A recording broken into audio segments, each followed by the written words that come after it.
This chapter, Alter Rebbe guides one in overcoming a blockage of the heart. Symptom is blockage of the heart. You see, serious medical issues. Right. In Hebrew, it's called Timtum Alev. Blockage of the heart. I have to preface it. There was a story once. The professor who came forward. Internet safety. Internet safety. This is Internet Torah. this is Torah. Torah. Huh? So actually, there was a professor who met the Rebbe, and he told the Rebbe, "Can you tell me a little bit of what Hasidus is trying to accomplish? What's new about Hasidus?" The professor wanted to know. He checked the Rebbe anyway. He said, "Tell me what Hasidus is." So he said, Hasidut is the bridge between. It wants the heart to feel what the mind understands. Okay? The heart to feel what the mind understands. He said it's very difficult. The professor said it's very many times the heart is not in line with the mind. So he said Hasidut is the bridge between the mind and the heart. So we are now dealing with someone that has blockage of the heart, which means that he does not feel at all what the minds understand. Meaning you can come to a conclusion that, I'll use a physical thing. You can come to a conclusion that cigarettes are really bad for you, but 2 minutes later you continue to smoke. So if the heart would also feel it, maybe there will be more conviction, maybe there will be more of a change. But since the heart does not feel it, then you don't change. You can continue learning and learning, but it's still not going to do anything. So emotions are very important in the service of Hashem. So it says, how do we overcome a blockage of the heart? Timtum Alev in Hebrew. An internal barrier to being moved spiritually. Internal barrier being moved spiritually. That you can maintain the same level for years and years. Physically, you go to a doctor for physical, but you never go to a doctor for spiritual. What about the spiritual? People are not worried. And they're maintaining the same level, the same state. He writes, in today's lesson, it is possible that a person will not be aroused properly to serve God, and the way to deal with this is through humbling and crushing the klippa. What does that mean to humble and crush the klippa? See, klippa, first of all, is concealment. Concealment objective is to conceal the truth. For example, to find out if this watermelon is good or not, I have to buy it without the shell. But if I see it with the peel, I don't know what's inside it, right? So the covering is not allowing me to see the truth. Right, so you say open it. The problem is the world that we live in is also concealing. The world that we live in, we might think that, wow, this is enticing, this is amazing, this is good, this is not good. But really, the world is a facade. It's a facade. It tells us that sometimes it tells us about things that are good, and that are really not good. And things that are not good, it tells us that they're good. But primarily, the world conceals godliness. It constantly, it wants to show us that everything runs independently, and there's no connection between the incidents that are happening to God intervention, or Hashem is doing it. But that's the objective of concealment. In Hasidut and Kabbalah, it's called klippa, the covering. It's a shell that is some smoke screen. It doesn't allow us to see the truth, to see the hand of God in everything.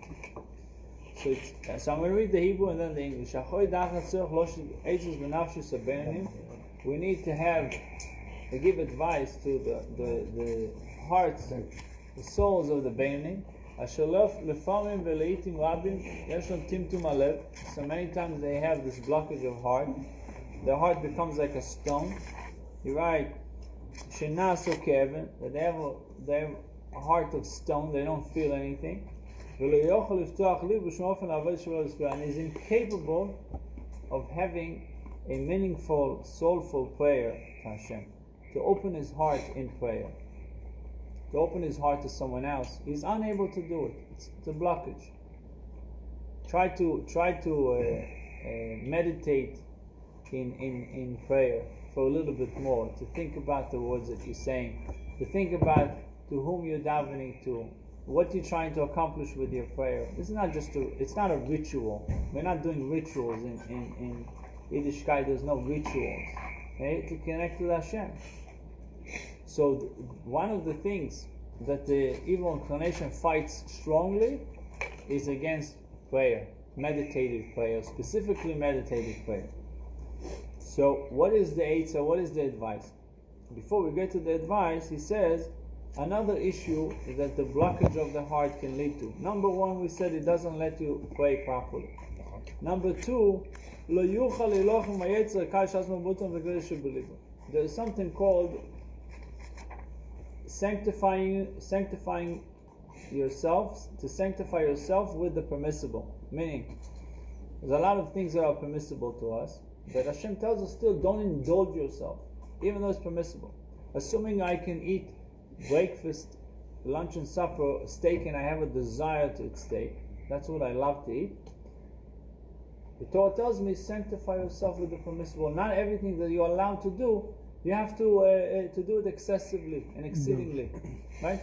And by not doing it, you're sanctifying yourself. And not only that, obviously you are helping yourself, but you're also sanctifying yourself, because you overcame this desire that you had. You have a specific desire to do something, and you decided, I had enough ice cream, I don't need to have another ice cream. So that now the Beinoni, the one who has this blockage of heart, has an issue with overcoming the permissible things. Obviously, he's not doing anything prohibited. When it comes to sanctifying himself with the permissible, he's having a hard time with it because of this blockage of heart. Now, what is the Eitzah? So the Zohar gives us an advice. The Zohar tells us, "V'zois hi Eitzah yutzav Zohar." Because the Mabsis of Gan Eden, "Oh, de lo salik b'neu mevachim lehi." You know what mashkante is, Rabbi Yaakov? Mashkante. Mashkanta in Hebrew means a mortgage. Mashkanta in Yiddish means that you put somebody on the table and you whip them. It's a really good name for a Mexican beer. It's a really good name for a Mexican beer. Mashkante, for a real man. Yeah. So sometimes we have to do this internal whipping. Mashkante. Sometimes we got to give ourselves some whipping. What is the whipping? That sometimes you have to deprive yourself purposely. The Rambam writes that in order to change a habit, we say that bad habits die hard. But sometimes to change negative habits, we got to touch the other extreme. But let's say somebody is extremely cheap, doesn't like to give his money to anybody. Cheapskates. So you want to change it? It bothers you. Do the opposite. Suddenly be expensive. Give to a poor man asks you for $1, give him $5.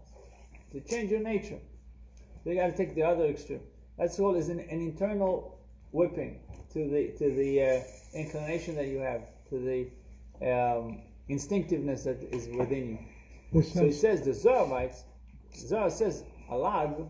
If you take a log of wood, try to throw it into the barbecue, make fire from a log of wood, it's not going to catch fire. But if you want to catch fire, you got to make splinters out of it. You got to cut it into pieces. And when it's small pieces, then you can throw it into the fire. It would catch fire quickly. We want our heart to catch fire, to be burning, to have warmth. It says one of the things that we saw in Mitzrayim, the first plague was the blood. The plague of blood. Right? The water turned into blood. Blood is something that is warm. Right? So God says, I'm punishing you with... Egypt was the epitome of being cold. Anything had to do with spirituality. It comes to this world, they're all heated up. When it comes to spirituality, they were very cold.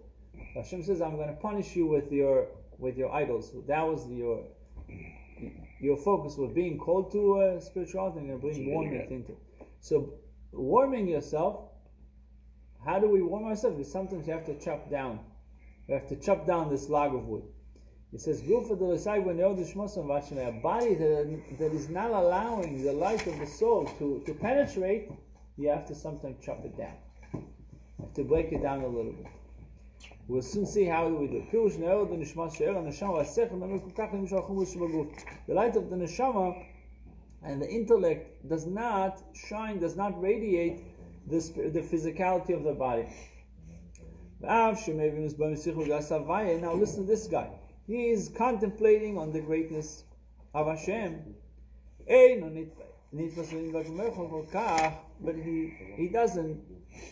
it does not permeate him that much.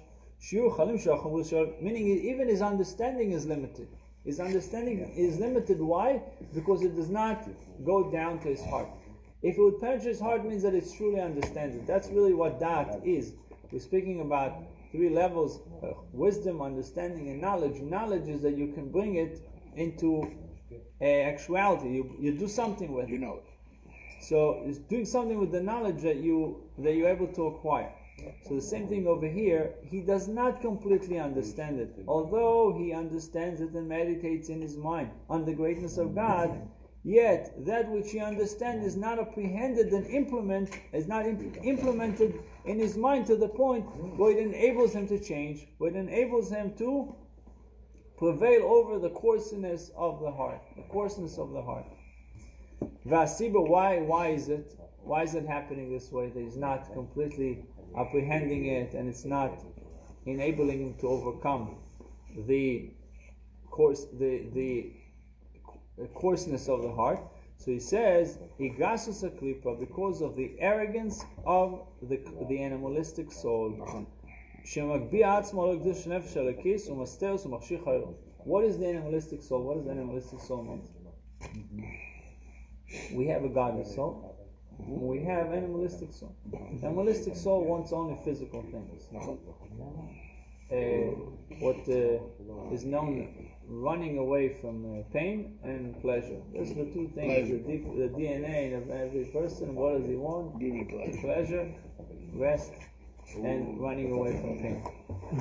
Money, women, what spirituality? So comes the animalistic soul. The more you feed it, the stronger it becomes. The stronger it becomes, the more it conceals and not allowing to the neshama to express itself, to penetrate, to prevail. There's a fight. The godly soul wants its share, and the animalistic soul wants its share. That's a true struggle that there is inside every person. Sometimes people are not even aware of the struggle that is taking place. But there is a reason why somebody suddenly wants to come to shul. There is a reason why somebody wants to daven or to reconnect. Because his godly soul is not completely satisfied. He's not being fed. So he feels deprived. Inside is deprived. Because he's only feeding one soul. one side.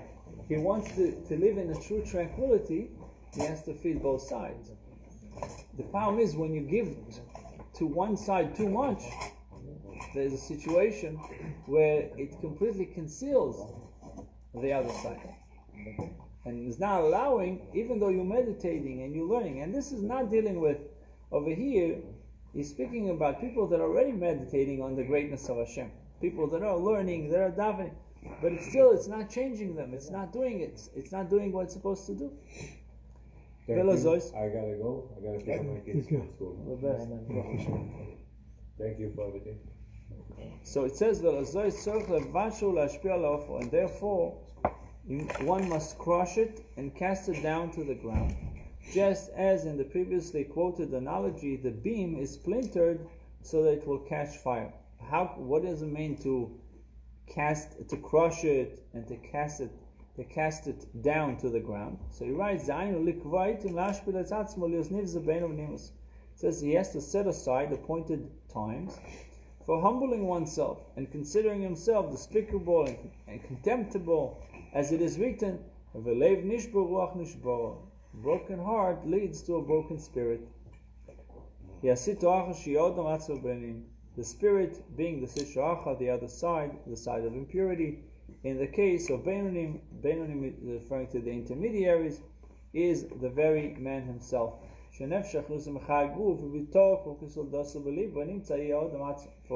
in the heart of the vital soul which animates the body, in its full strength, is in its full strength, as it was at birth. Hence it is indeed the very man himself. Your animalistic soul is who you are. I said before, there's different kinds of animalistic souls. We all have it. Some people he has an ox within, inside. Some people the ox is a goring ox. Like a bull with the red, like in Spain, the bull is ready to gore somebody. That's called in the Talmud the Show Mu'ad, which means it's an ox that already has record, it has past incident. And then there is someone that is only what? He has a lot of references. Right, his references. And then you have a more of a docile like sheep, and you have a goat. It depends what type of animalistic soul you have, but we all have it. And he writes that this is really Adam Atzmi. This is the true, really the person who he is. And therefore, by crushing his own spirit, the Benoni, the intermediary, is not a righteous man, he's not an evil man, he's in the middle, actually crushes the other side. And this, really, the Tanya was written for us, for Benoni. For, what does it mean? We are not Benoni, but we're capable of becoming Benoni. Now, what about our godly soul? It says about our godly soul, Neshama shenosata b'tahor. We said every morning, and you wake up, we say, Moidanu lefanech. You restored my soul. What is the soul that you restored? The soul that every Jew has is pure. Tahorohi. Shenosata bi daika miklal shodom atzmo eina neshama te'okim b'tzadik. So what does that mean? The words which you gave within me imply that the man himself, who is saying these words, Neshama shenosata bi, he is not identified with the pure soul. You have given me also a divine soul. The divine soul is a thing apart which has been placed within this me. Within me was placed the body and animal soul, except in the case of tzaddikim. So we have one identity, or whether one entity. The entity is the body, animalistic soul, or one package, and then we have a foreign entity that comes in, shenosatabi, that you have given in me, and this is the godly soul.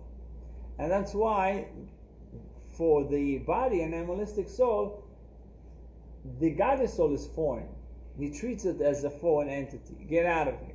Because when is the godly soul comes in? You have in the Bar Mitzvah, 13. So comes the godly soul at 13 and says, what do you want? We are the settlers. We are here for a long time. You just came in. What do you want? It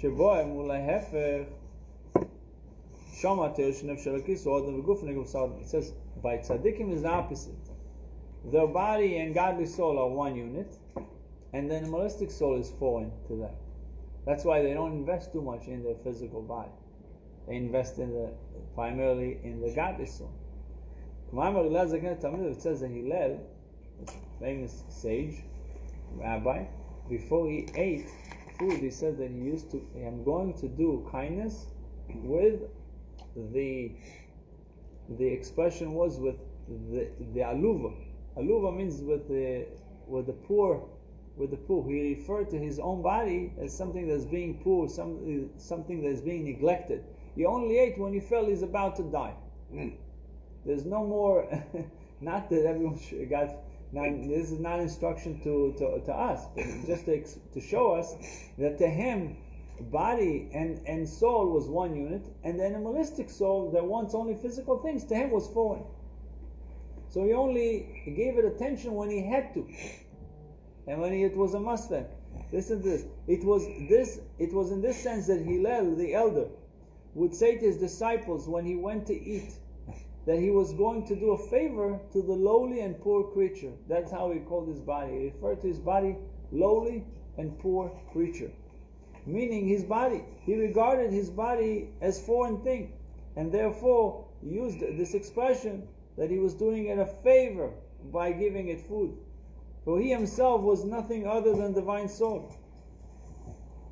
It alone animated his body and flesh, inasmuch as in the tzaddikim, the evil that was in the vital soul pervading their blood and flesh has been transformed into good and completely absorbed into the holiness of the divine soul. The divine soul is the man himself. So for us, for regular people, the animalistic soul is the man himself. That's why we have to work on it. For righteous people, the divine soul is the man himself. So the takeaway from today's essay, the toolbox for success in divine service. There are times when you know what is right and what is wrong. But sometimes you know what is right, but don't have the courage to do what is right. You are low on spiritual energy. If you don't have the courage to do what is right, that means you are low on spiritual energy. If you are high on spiritual energy, you immediately jump on what is right. If you are low on spiritual energy, you might not do it. This is your animal soul. And in a sense, your materialistic drive having too much authority. Materialistic drive having too much authority. You must find ways to break that self-centered arrogance. And this is not, we're not saying it to anyone here specifically, it's to all of us. Each one has it in his own level to break that self-centered arrogance. Thank you, Rabbi. Good to go. We're going right down, Yaakov?